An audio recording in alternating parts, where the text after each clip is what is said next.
Now that you're standing on the board and ready to paddle, have your hand placed about halfway down the shaft of the paddle and reach forward with your lower arm fully extended, your shoulder extended, and a slight twist of your body towards the paddle so that you can get the maximum reach and best pull back on the paddle.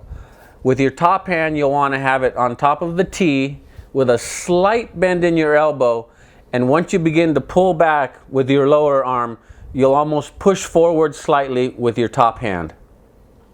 For cruising, you can do a much more relaxed style stroke, which means you can drop your top hand more as you bring the paddle back forward, and reach isn't as crucial. For a power stroke, you want to get full reach with your arm, your shoulder, and even your hand as far forward as you can possibly get it as you place the paddle into the water. As you begin to pull back, you'll pull with your shoulder, you'll pull with your torso, and a little bit with your arm. And at the same time, you'll be pushing forward with your top hand to get maximum power.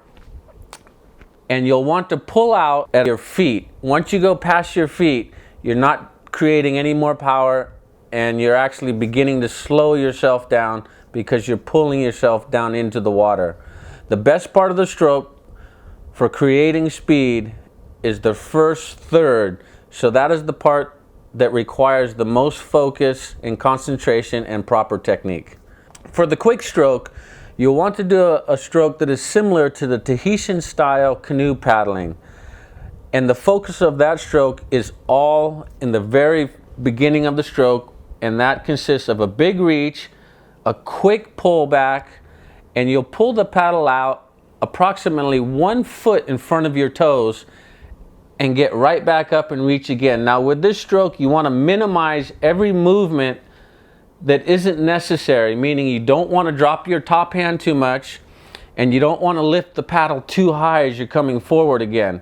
You want to minimize those movements, keep everything as efficient as possible, and quick little hits in the water. And the paddle does not go as deep on this stroke, but more pulled straight back and not driven down into the water.